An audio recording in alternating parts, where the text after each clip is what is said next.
Bonjour et bienvenue sur une nouvelle vidéo de Trimble Works Manager et en particulier les fonctionnalités du Viewer 3D. Nous avons fait des améliorations sur les Project Data où maintenant vous êtes capable de visualiser les modèles de Trimble Connect, en particulier les modèles dans votre File Explorer ou le Fichier Explorer et les nuages de points.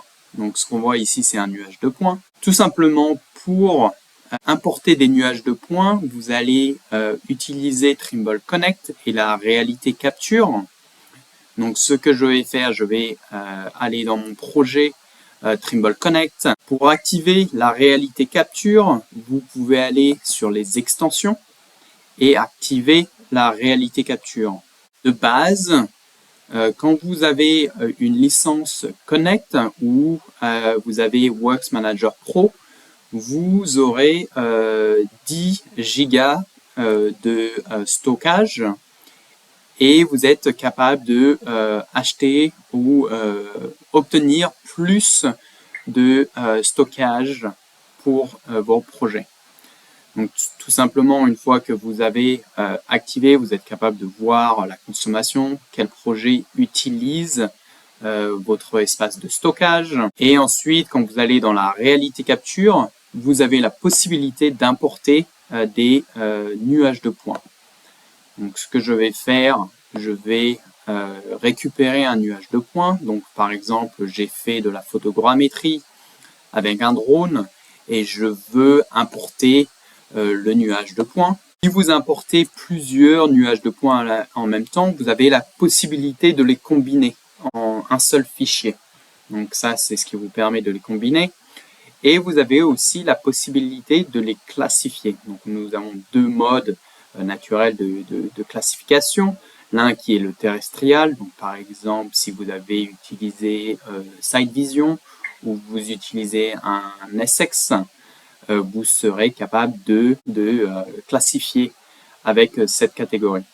Mais dans mon cas, j'ai utilisé un drone, donc je vais faire une classification aérienne, tout simplement. Une fois que le nuage de points a été importé, vous serez capable de le voir directement dans Works Manager. Donc par exemple, j'ai un nuage de points ici. Donc j'ai aussi la possibilité de changer le rendu de ce nuage de points.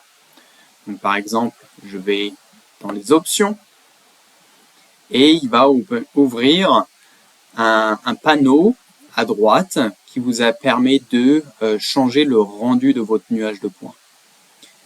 Vous avez la couleur naturelle du nuage de points, par exemple si il a été rendu avec un drone ou vous avez capturé des panoramiques en même temps que vous avez fait une capture, vous êtes capable de le rendre comme ça.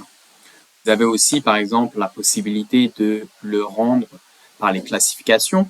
Comme je vous ai montré, quand on envoie les données, on est capable de faire une classification.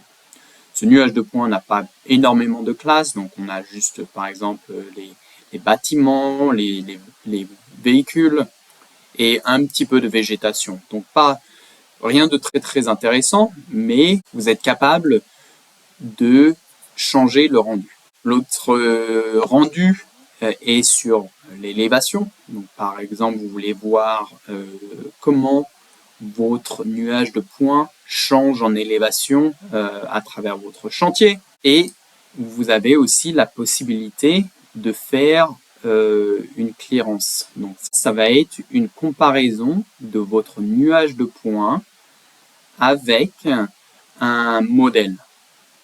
Donc par exemple, je vais devoir trouver dans mes modèles une surface de référence.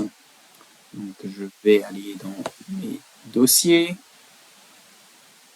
et je vais utiliser une de mes surfaces de référence, donc celle-là, et je vais ensuite la sélectionner comme surface de référence et automatiquement il va essayer de trouver les points qui peuvent être calculés en distance avec les intervalles. Et customiser les intervaux pour l'inspection. Ainsi que les outils de mesure, les points, lignes, les angles, les zones marchent aussi avec les nuages de points. Donc vous êtes capable de faire ça, à l'exception du volume pour le moment. De même, vous êtes capable d'aller dans vos design packages et si vous voulez faire dessiner sur ce nuage de points, vous allez pouvoir utiliser les fonctions de dessin aussi. Donc voilà, c'était juste une petite démonstration des nouvelles fonctionnalités dans Works Manager avec les nuages de points et les fichiers de Trimble Connect. Allez, merci.